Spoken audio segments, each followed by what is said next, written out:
మన ప్రభువును రక్షకుడైన యేసుక్రీస్తు పరిశుద్ధ నామమున ప్రియదేవుని సంగమ ప్రియదేవుని బిడ్డలారా, మరో దయకాల సమయం నేను వాక్యాన్ని ధ్యానించడానికి ముందుగా ప్రార్థన చేసుకున్నాం. ప్రార్థన. కృపగల తండ్రి, దయగల మా యేసయ్య, బంగారు పాదాలకు లెక్కలేని వందనాలు, స్తుతులు, స్తోత్రములు. గతించిన రాత్రంతా నీ రేఖల చాటును కాచి కాపాడి సంరక్షించిన దేవా, మరో దయకాల సమయం సజీవ లెక్కను చేరి ప్రార్థించుండగా వాక్యమైన దేవుడు వాక్యం ద్వారా నాతో మాతో మాట్లాడి మీరే మహిమ ఘనత ప్రభావాలు పొందమని యేసునామమున అడుగుచున్నాం తండ్రి. ఆమెన్. శ్రీదేవుని సంగమ ప్రియదాని బిడ్డల నిర్దమకు ఏర్పాటు చేయండి వాక్య భాగము సెక్సాగెస్మ ఆదివారం ఏర్పాటు చేయబడిన పత్రికా వాక్య భాగము అపోస్తలుడైన పౌలు కొరింథీయులకు రాసిన 2వ పత్రిక 11వ అధ్యాయము 19 నుంచి 12వ అధ్యాయము 9 వరకు ఈ విధంగా రాయబడినది. సెక్సాగెస్మ ఆదివారం కొరకు ఏర్పాటు చేయబడిన పత్రికా వాక్య భాగము అపోస్తలుడైన పౌలు కొరింథీయులకు రాసిన 2వ పత్రిక 11వ అధ్యాయము 19 నుంచి 12వ అధ్యాయము 9 వరకు ఈ విధంగా రాయబడి ఉన్నది. మీరు వివేకులై ఉండి సంతోషముతో అవివేకులను సహించుచున్నారు. ఒకడు మిమ్మును దాస్యమునకు లోపరిచినను, ఒకడు మిమ్మును మృంగివేసినను, ఒకడు మిమ్ము వశపరుచుకొనినను, ఒకడు తన్ను గొప్ప చేసుకొనినను, ఒకడు ముఖము మీద మిమ్మను కొట్టినను మీరు సహించుచున్నారు. పౌలు కొరింథీ సంఘానికి, ఈ 2వ కొరింథీ సంఘానికి పత్రిక రాస్తూ, అంటే ప్రభు యొక్క శ్రమలో మనము ఏ విధంగా పాలిభాగస్తులు కావాలో, ప్రభు కొరకు ఎలాంటి శ్రమలు ఎదురైనప్పటికీ వాటిని సహించడానికి దేవుని యొక్క సహాయాన్ని మనం కలిగి ఉండాలి. కాబట్టి ఇక్కడ పౌలు శ్రమానుభవాన్ని గుర్తు చేస్తున్నాడు. అంటే క్రీస్తులో తాను ఏమై ఉన్నదో, తాను ఎలాంటి పరిస్థితులు ఎదుర్కొన్నాడో ఇవన్నీ ఆనాడు కొరింథీ సంఘానికి, నేడు సార్వత్రిక సంఘానికి చెప్తున్నాడు. అందుకనే ఏమంటున్నాడంటే, మీరు వివేకులై ఉండి సంతోషముతో అవివేకులను సహించుతున్నారు అంటున్నాడు. వివేకం కలిగి, ఆలోచన కలిగి, మరి అనాలోచితంగా ఉంటున్న మనుషుల ఎడల మీరు ఎలాంటి ఉద్దేశాలు కలిగి ఉండాలో, ఎలాంటి ఆలోచన కలిగి ఉండాలో, వాళ్ళు చేసే పనులకు దేవుడు మీకు సహాయుడై ఉన్నాడనే విషయాన్ని చెప్తూ, వాళ్ళు ఎలాంటి పనులు చేస్తున్నట్టు, ఒకడు మిమ్మల్ని దాస్యమునకు లోపర్చినను, ఒకడు మిమ్మల్ని మృంగివేసినను, ఒకడు మిమ్మల్ని వశపరుచుకునను, ఇలాగా మనుషుల యొక్క ఉద్దేశాలు, ఆలోచనలు, వారి యొక్క ఉద్దేశాలు ఎలాగున్నప్పటికీ మీరు ఏమైంటున్నాడు, ఒకడు తను గొప్ప చేసుకున్నాను, ఒకడు ముఖం మీద మిమ్మల్ని కొట్టినను మీరు సహించుతున్నారు అంటున్నాడు. దేని కొరకు అంటే ప్రభు కొరకు. అంటే ప్రభు ప్రేమ మీలో ఉండి మీరు వాటిని జయించడానికి శక్తి కలిగిన ఉన్నారు అనే విషయాన్ని చెప్తూ, మేము బలహీనులమై ఉన్నట్లు అవమానముగా మాట్లాడుచున్నాము నాను. ఏ విషయమందును ఎవడైనను ధైర్యము కలిగి ఉన్నాడో ఆ విషయమందే నేను కూడా ధైర్యము కలిగిన వాడను. అవివేకముగా మాట్లాడుచున్నాను సుమా అంటున్నాడు. అంటే ఏంటి? తాను ధైర్యవంతుడే, బలవంతుడే, శక్తివంతుడే, కానీ ప్రభు కొరకు శ్రమానుభవం కలిగి ఉన్నాడు, ప్రభు కొరకు సహిస్తున్నాడు, ప్రభు కోసం వాటిని తట్టుకుంటున్నాడు. అంటే ఏంటి? ఆ వ్యక్తుల మీద తాను కోపాన్ని ప్రదర్శించక, తాను కలిగి ఉన్న ప్రేమ, ప్రభు ప్రేమను బట్టి ఈ విధంగా పౌలు మాట్లాడుతూ అంటున్నాడు, వారు హెబ్రీలా, నేనును హెబ్రీయుడనే, వారు ఇశ్రాయేలీలా, నేనును ఇశ్రాయేలీలనే. అంటే వారు అబ్రహాము సంతానమా, నేనును అట్టి వారిని అంటే ఎవరు ఏ విధంగా ప్రవర్తిస్తున్నారో, ఎవరు ఏ విధంగా జీవిస్తున్నారో, వారి జీవన విధానాన్ని బట్టి, వారి జీవన శైలిని బట్టి తాను ప్రభువును గూర్చి వారికి తెలియజేస్తున్న మాటలు. అంటే ప్రభువులో తాను ఉంటూ వారి ప్రవర్తన, ఆలోచన విధానాలను సరిచేస్తూ, వారి యొక్క విధానాలను మార్చుతూ వారిని క్రీస్తు యొద్దకు నడిపిస్తున్నాడు. కాబట్టి అంటాడు, వారు క్రీస్తు పరిచారకుల వెర్రివాళ్ళ వలె మాట్లాడుచున్నాను, నేనును మరీ ఎక్కువగా క్రీస్తు పరిచారకుడను, మరి విశేషముగా ప్రయాసపడితిని, మరి అనేక పర్యాయములు చెరసాలలో ఉంటిని, అపరిమితముగా దెబ్బలు తింటిని, అనేక మార్లు ప్రాణాపాయములలో ఉంటిని అంటాడు. తనకు కలిగిన శ్రమ, తనకు కలిగిన కష్టము, అంటే ఇతరుల ద్వారా తను ఎదుర్కొన్న ప్రతి పరిస్థితిని అక్కడ పౌలు గుర్తు చేస్తున్నాడు. అంటే ఈ శ్రమానుభవము క్రీస్తు నిమిత్తము, క్రీస్తు కొరకు తాను సహించిన వాడిగా ఉన్నాడు. తనపై జరిగిన నిందలు, కష్టాలు, వేదనలు ఇవన్నీ సహిస్తున్నాడు. దేనికోసం అంటే ప్రభు యొక్క ప్రేమను బట్టి, ప్రభు యొక్క ఉద్దేశాన్ని బట్టి. కాబట్టి ఇలాగ దేవుని యొక్క మాటలను, ప్రభు యొక్క మాటలను మనకు తెలియజేస్తూ, యూదుల చేత 5 మార్లు 1 తక్కువ 40 దెబ్బలు తింటిని, 3 మారు బెత్తములతో కొట్టబడితిని, ఒకసారి రాళ్లతో కొట్టబడితిని అన్నాడు. అంటే ఏంటి? ఇన్ని శ్రమలు తన శరీరానికి ఎదురైనప్పటికీ తాను క్రీస్తు యొక్క ప్రేమ నుండి ఏమాత్రమును తొలగక ఆ ప్రభు ప్రేమలో కొనసాగుతున్న విషయాన్ని పౌలు చెప్తున్నాడు. అందుకని అంటున్నాడు, 3 మారు వాడబగిలి శ్రమ పడితిని, ఒక రాత్రి మగళ్ళు సముద్రములో గడిపితిని, అనేక పర్యాయములు ప్రయాణములలోను నదుల వలననైనను ఆపదలలోనూ దొంగల వలననైనను ఆపదలలోను, నా స్వజనుల వలన ఆపదలలోను, అన్యజనుల వలన ఆపదలను, పట్టణములోని ఆపదలను, అరణ్యముల ఆపదలను, సముద్రముల ఆపదలను, కపట సహోదరుల వలన ఆపదలలో ఉంటుంది అంటున్నాడు. ఎన్ని ఆపదలు వచ్చాయో తను ఇక్కడ గుర్తు చేస్తాడు. అంటే క్రీస్తు కొరకు, క్రీస్తు ప్రేమ కొరకు అవన్నీ తాను సహించాడు, అవన్నీ భరించాడు. వాటన్నిటినీ కూడా తాను అంగీకరింపజేసుకున్నాడు. ఎందుకంటే దేవుని యొద్ద ఆ అనుగ్రహాన్ని పొందుకున్నాడు కాబట్టి, కృపచేత ముందుకు కొనసాగుతున్నాడు కాబట్టి, ఆ కృపలో తాను ఉన్నాడు కాబట్టి, ఎన్ని శ్రమలు వచ్చినా, ఎన్ని శోధనలు వచ్చినా ఆ శ్రమానుభవం అంతటిని పౌలు అక్కడ తెలియజేస్తూ అంటున్నాడు. ప్రయాసముతోనూ కష్టములతోనూ, తరచుగా జాగరములతోనూ, ఆకలి దప్పులతోనూ, తరచుగా ఉపవాసములతోనూ, చలితోనూ, దిగంబరత్వముతోనూ వంటిని ఇకను చెప్పవలసినవి అనేకములు ఉన్నవి అంటున్నాడు. అంటే ఇలా చెప్పుకుంటా పోతే చాలా. అంటే ఏంటి?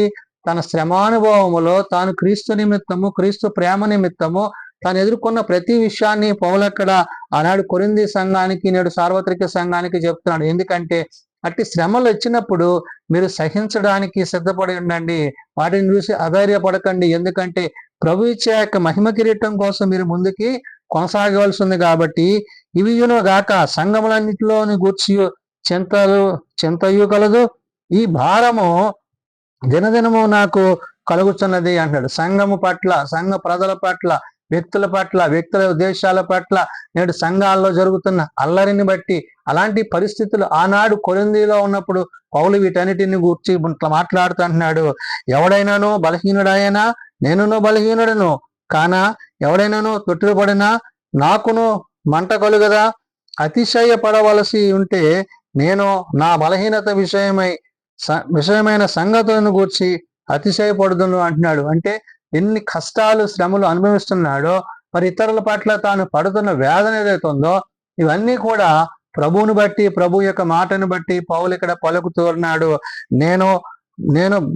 అంటే తన యొక్క జీవితంలో తన పొందుకున్న ప్రతి విధమైన పరిస్థితి కూడా ఏమాత్రము కూడా అది కష్టతరమే తప్ప సులువైంది కాదు. ఇవన్నీ కూడా క్రీస్తు ప్రేమను బట్టి అనే మాట అంటున్నాడు. నేను అబద్ధం ఆడుట లేదనియో, నిరంతరము స్తుతింపబడుచున్న మన ప్రభువకు యేసు యొక్క తండ్రి అయిన దేవుడు ఎరుగున అంటున్నాడు. ఈ మాటలో నేను దేవుని దృష్టిని బట్టి, తండ్రి యొక్క ఉద్దేశాన్ని బట్టి మాట్లాడుతున్నాను. నేనేం మాట్లాడుతున్నానో ప్రభువుకి, తండ్రికి, పరిశుద్ధాత్మకి తెలుసు అనే విషయాన్ని చెప్తూ, దమస్కులో అరేతా అను రాజు కింద ఒక అధిపతి నన్ను పట్టగోరి కావలి ఉంచి దమస్కీయుల పట్టణములను భద్రము చేశాను. అప్పుడు నేను కిటికీ గుండా గోడ మీద నుండి గంపలో దింపబడి అతని చేతుల నుండి తప్పించుకొని పోతుని అంటాడు. అంటే మరణానికి సమీపించిన పరిస్థితులు తనకు ఎదురైనప్పటికీ కూడా తాను ఏ విధంగా అయితే ఎందుకు తప్పింపబడ్డాడంటే క్రీస్తు యొక్క ప్రేమను తెలియచేయడానికి, క్రీస్తు యొక్క ప్రేమను వ్యక్తపరచడానికి. ఈ విధంగా పౌలు తాను శ్రమానుభవం కలిగిన వాడిగా చెప్తున్నాడు. రెండవదిగా 12వ అధ్యాయం వచ్చేటప్పటికి అక్కడ ఆయన అంటాడు, అతిశయపడుట నాకు తగదు గాని అతిశయపడవలసి వచ్చినది ప్రభువుని దర్శనమును గూర్చియో ప్రత్యక్షతను గూర్చియో చెప్పుదునండి. అంటే నేను అతిశయించాలి అంటే, సంతోషించాలి ఏదన్నందంటే అది ప్రభు యొక్క దర్శనము, ప్రభు యొక్క ఉద్దేశమే తప్ప ఇంకోటి కాదు అంటూ, క్రీస్తునందున్న యొక్క మనుష్యుని నేను ఎరుగుదును. అతడు 14 సంవత్సరముల కిందట 3వ ఆకాశమునకు కొనిపోబడను. అతడు శరీరంతో కొనిపోబడను, నేను ఎరుగను. శరీరము లేక కొనిపోబడను, అది నాకు దేవునికే తెలియను అంటాడు. అంటే ప్రభువుని గురించి, ప్రభు యొక్క ప్రత్యక్షతను గురించి ఆయన శరీరముతో ఉన్నాడా లేదా అనేది నాకు తెలియదు, కానీ నేనైతే ప్రభు యొక్క ప్రత్యక్షతను కలిగి ఉన్నాననే విషయాన్ని పౌలు కొరింథీ సంఘానికి, సార్వత్రిక సంఘానికి చెప్తూ, అట్టి మనుష్యుని నేను ఎరుగుదును, అతడు పరదయసులోనికి కొనుపోబడి వచ్చింప సఖ్యము గాని మాటలు వినెను, ఆ మాటలు మనుష్యులు పలుకకూడదు, అతడు శరీరంతో కొనుపోబడెనో శరీరము లేక కొనుపోబడెనో నేను ఎరుగను, అది దేవునికి తెలియనన్నాడు. పరదయస్సులు అనగా ప్రభువు రాకకు ముందు ఎవరైతే ప్రభువునందు విశ్వాసం ఉంచి మృతులవుతారో వారందరూ పరదేశంలో వాళ్ళు ఉంటారో, ప్రభు వచ్చినప్పుడు వారు అక్కడ నుండి వారు ప్రభు యొద్దకు కొనుపోబడతారు. అంటే పరదేశంలో ఉన్న ప్రతి విశ్వాసి, ప్రతి బిడ్డను, అంటే దేవుడు తాను ఏ విధంగా అయితే వారిని సిద్ధపరుస్తున్నాడో, ఏ విధంగా సిద్ధపడి ఉన్నారో, అంటే ప్రభు ఏ విధంగా తాను మరణించిన తర్వాత ఆ యొక్క ప్రదేశంలో ఉన్న ఆ యొక్క మనుషులతో ఆయన సంభాషించాడో ఇవన్నీ గుర్తు చేస్తూ, ఆయన శరీరంతో వెళ్ళాడో లేదో నాకు తెలియదు, కానీ నేనైతే ఆ ప్రత్యక్షతను కలిగి ఉన్నానని చెప్పి ఆ యొక్క పరదేశ దర్శనాన్ని బట్టి పౌలు అక్కడ మాట్లాడుతున్నాడు. అట్టి వాణిని గూర్చి అతిశయింతును, నా విషయం అయితేనో నా బలహీనతలందుగానో వేరు విధముగాను అతిశయింపును అంటాడు. ఒకవేళ నాకు కలిగిన కష్టాల గురించి, శ్రమల గురించి, బాధల గురించి అనుకుంటున్నారా, దానికి మాత్రం ఎంత మాత్రం కాదు, కేవలం ప్రభువుని బట్టి, ప్రభు మాటను బట్టి అని చెప్తూ, అతిశయపడుట ఇచ్చయించినను నేను సత్యమే పలుకుదును గనుక అవివేకిని కాకపోదును గాని, నా యందు ఎవడైనను చూచిన దానికన్నాను నా వల్ల వినిన దానికన్నాను నన్ను ఎక్కువగా ఘనముగా ఎంచునేమో అని అతిశయించుట మానుకొనుతున్నాను అంటాడు. ఒకవేళ నా అనేది నాలో ఒకవేళ నన్ను హెచ్చిస్తారేమో, దాని విషయంలో నేను ముందుకు పోక నేను దేవుని ఎదుట నా స్థితి ఏమైందో నేను తెలియజేసుకుంటున్నాను. ఈ విధంగా ప్రభువులో తాను తగ్గించుకుంటూ క్రీస్తు యొక్క ప్రేమలో తాను కొనసాగుతున్నాడు. కాబట్టి ఇక్కడ పౌలు తన యొక్క పరదేశ యొక్క దర్శనాన్ని, అంటే ప్రభువుతో పరిశుద్ధాత్మతో తాను నడుచుకుంటున్న విధానం అంతటిని ఆనాడు కొరింథీ సంఘానికి, నేడు సార్వత్రిక సంఘానికి చెప్తూ చివరిగా అంటాడు, పౌలులో శరీరములో ఒక ముళ్ళును ప్రభువు అమర్చాడు, ఆ ముళ్ళును గురించి మాట్లాడుతాడు. నాకు కలిగిన ప్రత్యక్షతలో బహు విశేషముగా ఉన్నందున నేను అత్యధికముగా హెచ్చిపోకుండా నిమిత్తము నాకు శరీరములో ఒక ముళ్ళు, నేను అత్యధికముగా హెచ్చిపోకుండా నిమిత్తము నన్ను నలుగగొట్టుటకు సాతాను యొక్క దూతను ఉంచబడను అంటున్నాడు. అంటే ఒకవేళ నేను అతిశయించినా, ఒకవేళ నేను హెచ్చుకుపోయినా దేవుడు ఏం చేస్తున్నాడంటే ఆ ముళ్ళుని కదుపుతున్నాడు అంటున్నాడు. అంటే సాతాను ముళ్ళుగా అంటే నేను హెచ్చిపోకుండా దేవుడు దాన్ని కదిపినప్పుడు నా స్థితి ఏంటో నాకు దేవుడు గుర్తు చేస్తున్నాడు. నా స్థితి ఏంటో నాకు దేవుడు గుర్తు చేసిన తర్వాత నేను ప్రభువులో ఏమై ఉన్నానో చెప్తూ అంటున్నాడు. దాని విషయంలో తాను ప్రార్థన చేస్తున్నాడు. ఏమంటున్నాడు, అది నా యొద్ద నుండి తొలగిపోవాలనని దాని విషయమే ముమ్మారు ప్రభువును వేడుకొంటిని, అందుకు నా కృప నీకు చాలును, బలహీనత యందు నా శక్తి పరిపూర్ణమగును పూర్ణమవుతున్నదని ఆయన నాతో చెప్పగా, కాగా క్రీస్తు శక్తి నా మీద నిలిచి ఉండే నిమిత్తమును విశేషముగా నా బలహీనతల యందే బహుగా సంతోషముగా అతిశయపడుతున్నాను అంటున్నాడు. తాను ఎన్ని కష్టాలు, శ్రమలు ఓర్చుకొని క్రీస్తు కొరకు పోరాడాడు. అంటే ఆనాడు పౌలు ప్రభు నిమిత్తం ఎంతగా శ్రమించాడో, నేడు విశ్వాసులైన వారు, సేవకులైన వారు ఎదుర్కొంటున్న విధానము, ఆనాడు పౌలు ఎదుర్కొన్న విధానము పరిశుద్ధాత్మ దేవుని యొక్క సహాయం చేత ఇవన్నీ కలుగుతున్నామని చెప్తున్నాడు. కాబట్టి ఇక్కడ 3 విశేషమైన మాటలను నేడు పత్రిక ద్వారా పౌలు చెప్పాడు. ఒకటి, తాను శ్రమానుభవాన్ని గుర్తు చెప్పాడు. రెండవది, పరదేశ దర్శనాన్ని గుర్తు చెప్పాడు. మూడవది, తాను శరీరంలో దేవుడు ఒక ముళ్ళు నుంచాడని చెప్తున్నాడు. కాబట్టి ఎన్ని వచ్చినా, ఎన్ని జరిగినా తాను ప్రభు ప్రేమను బట్టి, ప్రభు యొక్క కృపను బట్టి తాను సమస్తాన్ని సహించడానికి, భరించడానికి సిద్ధపడ్డాను. కాబట్టి అట్టి స్థితి పరిశుద్ధాత్మ దేవుడు నాకు ఇచ్చాడనే విషయాన్ని ఆనాడు కొరింథీ సంఘానికి, నేడు సార్వత్రిక సంఘానికి పౌలు తన పత్రికల ద్వారా తెలియజేసిన మాటలు. ప్రార్థన చేసుకుందాం. మమ్మల్ని ప్రేమించి మమ్మల్ని కాపాడి సంరక్షించిన దేవా, అవును నాయనా, నీ సేవకుడైన అపోస్తులుడైన పౌలు ద్వారా నీవు తెలియజేసిన ఈ మాటలను బట్టి నాయనా, మేము నీ యందు నిలిచి ఉండుటకు నీ సహాయం మాకు దయచేయండి. మేము బలహీనం బలపరిచావు నాయనా, శక్తిహీనులం శక్తినిచ్చావు. నీ సహాయం, నీ సన్నిధి ఆనాడు నీ సేవనికి ఎలాగైతే అనుగ్రహించావో నేడు నీ పరిచారకులైన వారికి, నీ విశ్వాసులైన వారికి అట్టి అనుగ్రహాన్ని ఇస్తున్నందుకే వందనాలు ప్రభువా. నువ్వు త్వరలో రాయన్నప్పుడు నేను ఎదుర్కోగలిగిన కృప, కనియకరము, నీ సన్నిధి, నీ సహాయము మా అందరికీ దయచేయండి. ఏ ఒక్కరూ నశించకంతటందరూ మారు మనసు కలిగి ఈ నిత్యరాజ్యంలో చేరగలుగుట కట్టి కృప దయచేయమని, నేను పరిచర్యలో తోడైండమని యేసునామమున అడుగుచున్నాం తండ్రి, ఆమెన్. పరలోకమందున్న మా తండ్రి, నీ నామం పరిశుద్ధపరచబడుగాక, నీ రాజ్యం వచ్చుగాక, నీ చిత్తం పరలోకమందు నెరవేర్చినట్లు భూమి మీద నెరవేరుగాక. మా దినాహనుడు మాకు దయచేయము. అలా ప్రార్థన చేసిన వాడిని మేము క్షమించిన ప్రకారం అపరాధములను క్షమించుము. శోధనలతో ఏకాదశులను తప్పించుము. రాజ్యము, శక్తి, మహిమ నిరంతరము నీవేనవు తండ్రి. ఆమెన్. మన పరమ తండ్రి దేవుని ప్రేమ, ప్రభువైన యేసుక్రీస్తు కృప, ఆదరణకర్త అయిన పరిశుద్ధాత్మ నిత్య సహాయము సదా తోడయండి సంరక్షించనుగాక. ఆమెన్.